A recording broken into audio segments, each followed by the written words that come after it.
पिछले 50-60 साल में सबसे ज्यादा ताकतवर और दिलेर मुस्लिम लीडर यानी कि सभी मुस्लिम नेता की लिस्ट देखी जाए तो उसमें हमें सबसे ऊपर सद्दाम हुसैन का ही नाम मिलेगा।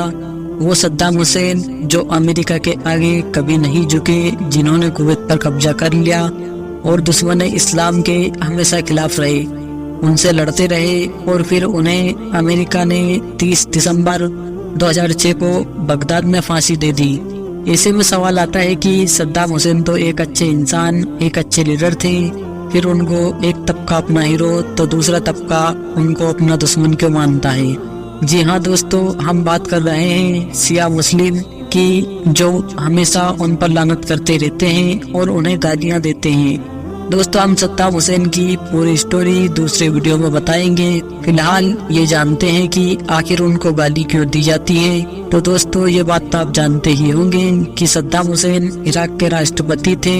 जब ईरान और इराक की जंग चल रही थी, उसमें एक शिया मुस्लिमों की इस्लामिक दावा पार्टी ऐसी पार्टी थी जो इराक में रहते हुए ईरान के लिए काम करती थी, यानी कि अपने देश में रहते हुए दूसरे देश के लिए काम करती थी, जिसको देशद्रोही कहा जाता है। 1980 में इराक सरकार ने इस्लामिक दावा पार्टी पर प्रतिबंध लगा दिया, उसको पूरी तरह से बैन कर दिया और इसके सदस्यों को मौत की सजा सुना दी। इस्लामिक दावा पार्टी के बहुत से लोग मारे गए। उस वक्त उस पार्टी को आतंकवादी के तौर पर देखा जाता था, यानी कि वो शिया मुस्लिम की पार्टी जो इराक में बैन हुआ करती थी, ये पार्टी अपने सदस्यों का बदला लेना चाहती थी, इसीलिए इसने मौके का इंतजार किया और फिर वक्त आया 8 जुलाई 1982 का कि इराक की फौज में लड़ रहे सिपाहियों से मिलने और भाषण देने के लिए सद्दाम हुसैन दुजेन शहर गए। ये वो शहर था जहाँ शिया मुसलमान आबादी में बहुत ज्यादा थे। इस शहर की आबादी करीब 75,000 थी। वहाँ उन्होंने कई घरों का दौरा किया, भाषण देकर जंग में लड़ रहे सिपाहियों का हौसला बढ़ाया। जिसके बाद इराक की राजधानी बगदाद की ओर रवाना होने की तैयारी की। जैसे ही उनका काफिला मेन रोड पर आया, ऐसे ही उनके ऊपर 15 से 20 लोगों ने खजूर के बगीचे में छुपकर सड़क के दोनों तरफ से फायरिंग शुरू कर दी, जिससे कि उनके 2 हिफाजत करने वाले गार्ड की मौत हो गई। कई घंटों चली फायरिंग में ज्यादातर हमलावर मारे गए और कुछ लोगों को गिरफ्तार कर लिया गया। हमला करने वाले कोई और नहीं बल्कि उसी पार्टी के लोग थे जिसका नाम इस्लामिक दावा पार्टी था।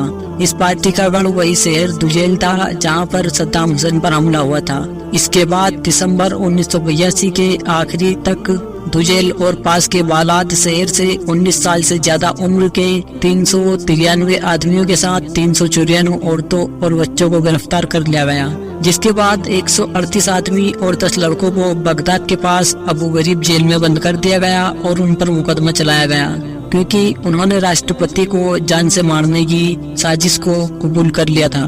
कुछ महीनों बाद हिरासत में लिए गए कैदियों में से पूछताछ में ही 40 लोगों की मौत हो गई। दुजेल के रहने वाले एक आदमी ने, जो कि शिया था, उसने बाद में 2005 में गवाही दी कि उसने कत्ल आम के वक्त लोगों को मरते हुए देखा था।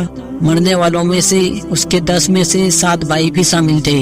1982 में एक बार फिर दुजेल शहर में उनके ऊपर हमला हुआ, जिसके जवाब में उनकी फौज ने वहां 148 उसी पार्टी के शियाओं को मार दिया, जो पार्टी सद्दाम हुसैन के खिलाफ और बगावती थी।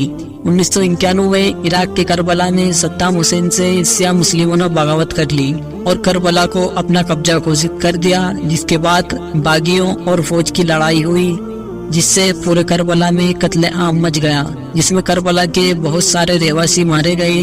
बागियों और फौज की लड़ाई में करबला शहर की कई इमारतें गिर गईं और हमारे प्यारे रसूलुल्लाह के नवासे हजरत इमाम हुसैन अलैहिस्सलाम के रोजे मुबारक पर भी टैंक की आग और गोलियां लग चुकी थी।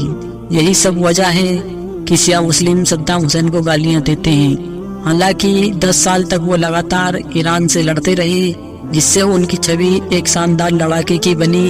1990 में कुवैत पर कब्जा कर लिया, इससे वो अमेरिका की नजर में आ गई और जल्द ही जंग शुरू हो गई। 42 दिन की जंग में इराक अमेरिकी गठबंधन फौज से हार तो गए, पर सद्दाम हुसैन झुके नहीं।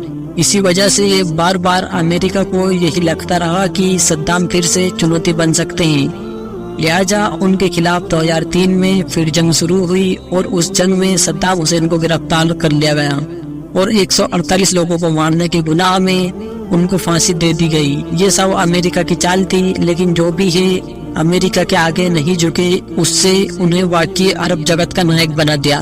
ویسے آپ کمنٹ میں ضرور بتانا کہ صدام حسین نائک تھے یا خلنائک تھے۔